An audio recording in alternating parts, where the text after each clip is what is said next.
Umayyah bin Khalaf ini bersahabat dengan Sa'ad bin Mu'adz, tadi pimpinan orang Ansar ya.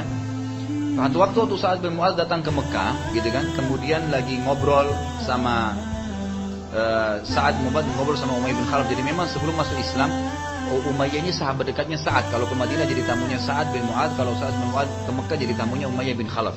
Umayyah bin Khalaf ini kebetulan satu tingkat level di sana, kepala suku di Mekah sama Abu Jahal. Maka satu waktu datang setelah masuk Islam, Sa'ad bin Mu'adz tetap bersahabat. Sa'ad bin Mu'adz masuk ke Mekah, sudah hijrah semua sahabat ke Madinah nih. Enggak boleh lagi ada orang Islam yang tinggal di Madinah di Mekah pada saat itu. Maka Sa'ad bilang, lindungilah saya, wahai Umayyah. Umayyah bilang, baiklah.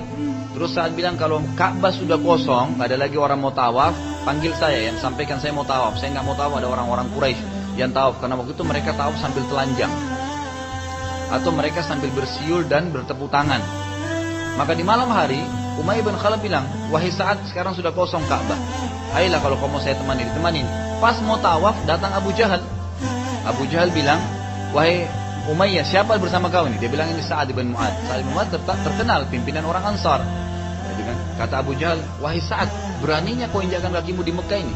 Demi Allah saya tidak akan biarkan kau keluar dalam keadaan hidup. Kata Sa'ad, wahai Abu Jahal, kalau kau berani sentuh saya, demi Allah seluruh suku saya akan melawan kau sampai saya mati. Kalau saya terbunuh, semua suku saya akan menyerang Mekah. Ributlah keduanya gitu. Nah, Umayyah bin Khalaf ini bingung, berada di tengah-tengah. Di sebelah kanannya ada Sa'ad bin Mu'adz, sahabat dekatnya. Di sebelah kirinya ada Abu Jahal yang sahabat dekatnya juga di Mekah. Tapi akhirnya jiwanya cenderung dengan Abu Jahal. Dia bilang kepada Sa'ad, hai Sa'ad, jangan kau angkat suaramu di depannya Abu Jahal, karena dia pimpinan lembah ini. Sa'ad marah, kenapa kau tidak bela saya sahabatmu, kamu sudah lindungin saya. Akhirnya Sa'ad bilang, mulai hari ini persahabatan kita putus, gak ada lagi persahabatan di antara kita. Lalu dia bilang, ingatlah wahai Umayyah, Nabi kami Muhammad SAW sudah menyampaikan kami akan membunuhmu nanti. Di sini Umayyah begitu dengar perkataan Sa'ad, bahwasanya Muhammad SAW menginformasikan akan membunuhnya, muslimin akan membunuh. Dia bilang, Muhammad bilang begitu? Dia bilang, iya. Muhammad demi Allah gak pernah bohong. Kata si Umayyah bin Khalaf, ya diakui kejujurannya Nabi SAW. Tapi apakah Muhammad sampaikan di mana saya akan dibunuh? Kata si Sa'ad, saya nggak tahu. Yang jelas informasi kami akan membunuhmu nanti. Baiklah. Sudah, akhirnya Umayyah bin Khalaf ninggalin nih. Saat ditinggalkan Abu Jahal, biarin aja bertengkar berdua. Dia pusing. Dia pulang ke rumahnya sambil berkata di jalanan, demi Allah Muhammad gak pernah bohong, gitu kan. Sampai ke rumahnya dia bilang sama istrinya, wahai istriku, apakah kau tahu apa yang Sa'ad katakan? Istrinya bilang tidak. Katanya Muhammad menginformasikan kepada pengikutnya bahwasanya mereka akan membunuh saya. Kata istrinya juga yang kafir, dia bilang, demi Allah Muhammad gak pernah bohong, hai suamiku. Tapi apakah diinformasikan kau akan dibunuh di mana? Kata Sa'ad, tidak ada, kata Umayyah. Baiklah, tapi saya janji kau padamu, hai istriku, saya tidak akan keluar dari sini. Ini kebetulan kejadian 3 bulan sebelum perang Badar. Kejadian ini kebetulan 3 bulan sebelum perang Badar.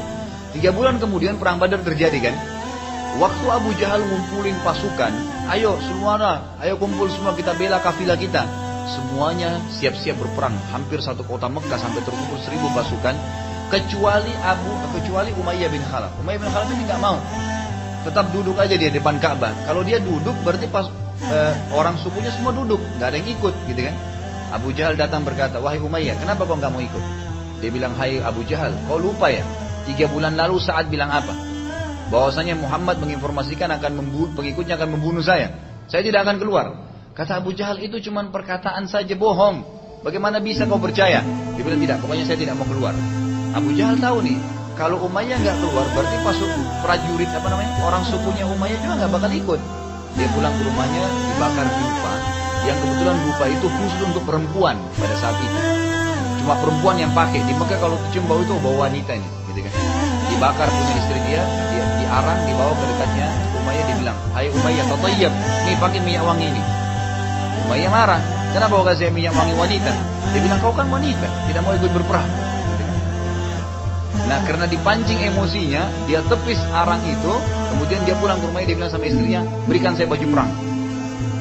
Kata istrinya, kau mau ikut perang? Bukankah kau sudah tahu saat bilang Muhammad menginformasikan akan membunuhmu? Dia bilang, saya akan keluar beberapa langkah saja. Beberapa langkah, nanti saya pulang. Yang penting saya nggak dianggap ya, tidak ikut gitu. Maka pakailah dia baju perang. Subhanallah, setiap pasukan Quraisy istirahat satu tempat, Abu Jahal datangi Umayyah. Wahai Umayyah, kau berdiri, kau pimpinannya, nggak boleh pulang ke Mekah. dijaga terus. Sampai tiba di lokasi Badr. Dan subhanallah, apa yang Nabi SAW sampaikan, Umayyah terbunuh, betul-betul terbunuh. Ini mukjizat Nabi SAW. Kita dengarkan bagaimana ceritanya. Umayyah bin Khalaf ini pada saat Abu Jahal sudah jatuh, pasukan kocar kacir Quraisy sudah banyak yang mau lari ke Mekah, itu kan mau pulang gitu kan. Dia kena badannya terlalu besar, kudanya juga hilang. Dia mau lari nggak bisa. Dia kebetulan sama anaknya, maka dia mau siap ditawan. Muslimin sudah banyak ngumpulin pedang, harta ghanimah ya, rampasan perang, kuda dikumpulin semua. Pasukan Quraisy sudah banyak lari nih. Diambil dikumpulin, nanti akan dibagi oleh Nabi SAW. Waktu itu Umayyah melihat ada Abdurrahman ibn Auf lagi lewat, sahabat Nabi lagi lewat, sedang mengumpulkan ghanimah perang yang saat itu sangat banyak dan pasukan Quraisy sudah lari dari kancah peperangan.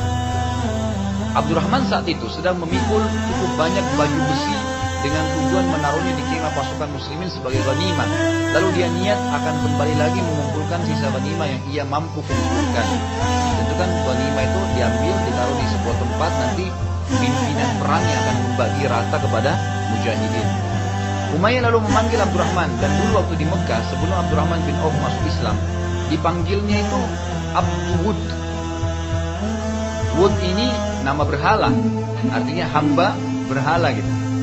Abdurrahman waktu dengar, dia tahu yang panggil dia si Umayyah. Dia nggak mau balik, dia nggak mau jawab. Dipanggil lagi, wahai Abdul Wud, nggak mau. Setiap dipanggil Abdul Wud tidak mau. Akhirnya Umayyah ubah, ya. Diubah, bukan dipanggil Abdul Wud, tapi dipanggil, hai Abdul Ilah. Abdul Ilah. Karena setelah masuk Islam, Abdurrahman ganti dari Abdul Wud menjadi Abdurrahman, gitu kan? Dan ini juga sebuah pelajaran kita kalau punya nama yang maknanya nggak baik, cepat diubah. Ya, sunnahnya diubah. Abdul Wud itu kan berarti hamba Wud, hambanya, ya apa namanya, berhala tadi, diganti ke Abdurrahman. Lalu Umayyah memanggil wahai Abdul Ilah. Abdul Ilah berarti hambanya Tuhan, gitu kan? Maka Abdurrahman pun menjawab, iya, ada apa? Saat itu Umayyah dan anaknya masih dalam kondisi dengan peralatan perang yang lengkap dan membuat Abdurrahman juga hati-hati karena masih ada pedangnya, masih ada perisainya, gitu kan? Umayyah berkata, apakah engkau mau yang lebih baik daripada baju-baju besi yang kau kumpulkan itu? Mau nggak ghanimah yang lebih baik itu, harta rampasan perang? Kata Abdurrahman, iya. Umayyah bilang, tawanlah kami berdua, jadikan kami tawananmu. Tentu dengan menawan dua tokoh Quraisy Mekah ini, dan orang ini terkaya di Mekah, gitu kan? Mereka akan sangat, nanti keluarganya akan bayar tebusan yang sangat mahal, yang tentu secara duniawi itu ya sangat luar biasa. Kalau sekarang di zaman kita ini, tebusan orang-orang perang itu bisa miliaran. Di zaman dulu pun begitu, menukarnya dengan 10.000 ekor unta, baru bisa lepas dari medan, dari tawanan, gitu kan. Kemudian Abdurrahman tanpa ragu segera melepaskan seluruh baju besi yang ia pikul, lalu menuju ke Umayyah dan anaknya memegang tangan keduanya menuju ke Nabi SAW dan dibawa ke Nabi. Inilah ya Rasulullah tawanan saya. Perlu juga Bapak Ibu tahu, kalau yang kita tawan manusia, yang kita tangkap manusia ya. Jadi kalau barang-barang, alat perang, pesawat, pedang, senjata itu harus dikumpul nanti dibagi.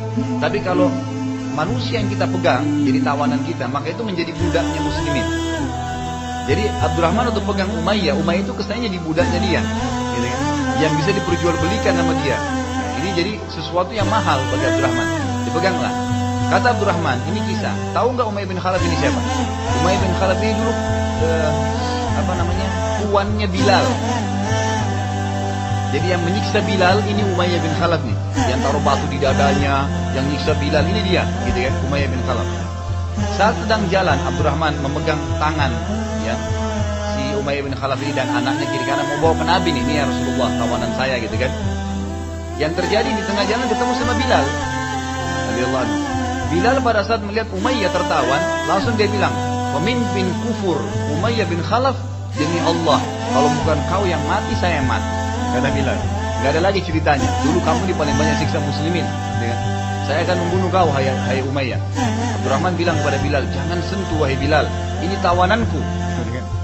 Kata Bilal, tawananmu atau bukan aku tidak peduli. Pokoknya dia harus terbunuh. Abdurrahman bilang kepada Bilal, wahai Bilal, mereka sekarang tawananku, jangan kau menyentuhnya. Saat melihat Abdurrahman bersikuku, Bilal lalu melihat ada sekelompok dari orang-orang Ansar, sahabat yang lagi jalan, juga ngumpulin ghanimah untuk ditaruh di kumpulin satu tempat gitu. Bilal lalu teriak pada mereka, wahai saudara-saudaraku orang Ansar, apakah kalian mau tahu siapa dulu yang siksa saya di Mekah? Yang taruh batu panas di dada saya, ini orang ini. Ada di sini sekarang nih. Orang-orang Ansar pernah datang. Mana? Ini dia Umayyah bin Khalaf. Yang dulu taruh batu di sayap. Terus Bilal terus memanas-manasi sahabat nih. Ini yang siksa saya, ini yang caci maki Nabi, ini yang begini, ini yang begitu. Semua yang disampaikan gitu. Sampai akhirnya orang-orang Ansar bilang kepada Abdurrahman, "Hai Abdurrahman, ini musuh Allah, harus dibunuh, nggak boleh nggak gitu." Lalu kata Abdurrahman, "Dia sudah jadi tawananku, jangan sampai diganggu," gitu kan. Lalu kata Bilal, terus saja Bilal mengatakan, "Wahai saudara-saudaraku, kalau kalian membiarkan orang ini selamat dan ditebus oleh keluarganya di Mekah, maka dia akan kembali menyusun pasukan untuk menyerang kaum muslimin." Terus saja dipanas-panasi. Sampai orang Ansar bilang, "Gak bisa. Hai Umayyah, hai Abdurrahman, ini orang harus dibunuh." Gitu kan. Abdurrahman karena ingin mempertahankan ya, tawanannya tadi, disuruh tawanannya ini Umayyah tidur. Tidurlah kamu hai Umayyah. Kemudian Abdurrahman ini tutup badannya Umayyah dengan badannya dia. Jadi Abdurrahman tidur di atas dia. Supaya Bilal sama sahabat ini nggak bunuh. Gitu kan. Maka yang terjadi Bilal telah mengatakan bunuh dia musuh Allah. Maka orang-orang Ansar terus tusuk-tusukin. Dari bawah. Sampai akhirnya Abdurrahman nggak bisa membela. Karena ini muslimin. Orang-orang sahabat ini nggak bakal nyakitin Abdurrahman. Tahu siapa Abdurrahman bin Auf kan? Saat melihat keadaan sudah sangat sulit, Abdurrahman akhirnya meninggalkan Umayyah. Akhirnya Umayyah dibunuh dalam kondisi terbaring dan ditusuk oleh para sahabat. Matilah dia, gitu kan?